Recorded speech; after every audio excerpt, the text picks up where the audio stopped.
Hey everyone, welcome back. It's October. I know it's been a while, but today we're going to be diving into the Boruto verse to rank the strongest members of the Otsutsuki Clan. This is based off feats, statements, and scaling from the manga, anime a little bit, and related materials. In the number one spot, we got Boruto, kind of self-explanatory. After the time skip, it's clear that Boruto is stronger than Code, as he threatens to kill him with ease outright using Uzuhiko, while in base form with no karma. Kawaki and the village still see Code as the biggest threat at this time, so we have Code over Kawaki narratively in the beginning of the time skip. Boruto also mentions to Kawaki that Kawaki's lack of training while Boruto was away from the village is a concern to him, so Boruto in his current state would be the strongest Otsutsuki that we have seen so far. Next we have Kawaki, heavily relying on his dojutsu and karma, and seen as weaker if not just slightly weaker than Code in the beginning of the time skip. This would put him at number 2, the strongest clan. We learned Amato put limitations on Kawaki's offensive abilities and maxed out his defense and regen in the process, thus making him weaker than one may have originally thought. Also, we have the statement from Shikamaru about Code being less of a threat than Isshiki, and we know for right now that Code scales above Kawaki. I mean, prior to Kawaki's limiters being removed by Amato. Recently, we've seen Kawaki's limiters get removed, and he seems to have caused her major damage with an off-guard feat. Although this was off-guard, I think it's fair to say that Unlimited Kawaki is stronger than Isshiki at this point, so we have him at number 2.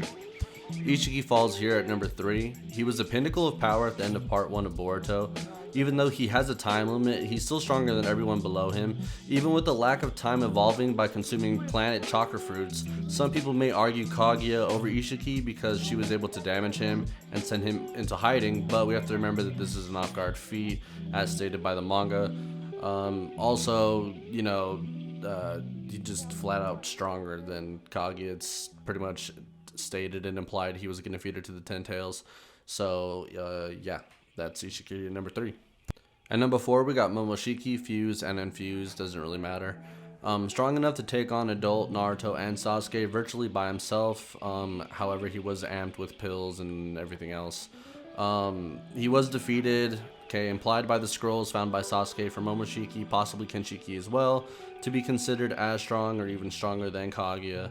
Momoshiki is also in the spot on the list due to his and Kin's time spent collecting different chakra fruits while Kaguya was sealed away, which would grant them more strength over time, thus making them stronger probably while she's sealed, right? Next, I have Kinshiki at 5, whose only feats are keeping up with adult Sasuke, who only used his sword. Definitely wasn't going all out, more trying to gather information. And bullying the rest of the Gokage. Not that deep of an arsenal, mainly just a tool to help Momoshiki get stronger, so he's here at number 5. Toneri takes the 6th spot. A promotional ad for the canon movie Naruto The Last called him Naruto's strongest villain at the time, implying he's above Kaguya. He also fought an older, likely stronger Naruto who's been training since his fight with Kaguya, and that's enough evidence to give Toneri the edge over Kaguya in this position.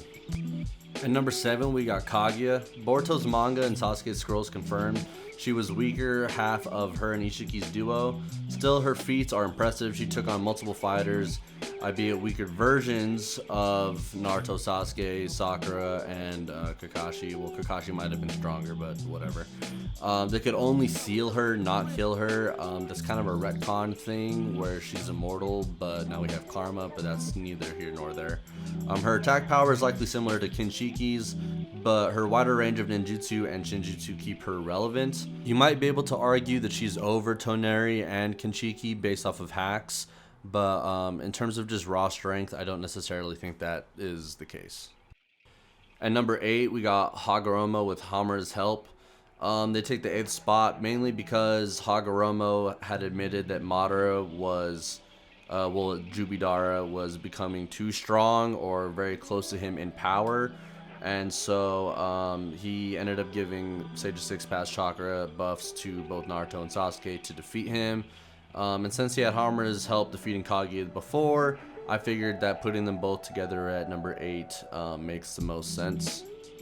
At number 9, I got Indra and Ashura. Decided to combine them too, just like Hagoromo and Hamura. Indra and Ashura are tough to rank definitively. In the filler episodes, Indra competed with Sage of Six Paths and from Hagoromo, and the power of the people in a fight against Ashura, and was able to do it with just a Mangekyo Sharingan. So you know, you can kind of put them however you want. And that's my ranking for the Otsutsuki clan. Obviously, I did not put Isshiki in here because he's a bum filler character who loses to Child Naruto and freaking Jiraiya, so he's not in this. But drop your comments below. Who do you think is the strongest? Do you think it's Isshiki still the top of the verse in terms of Otsutsuki? Do you think that Kawaki is there, or do you still think Boruto is the top?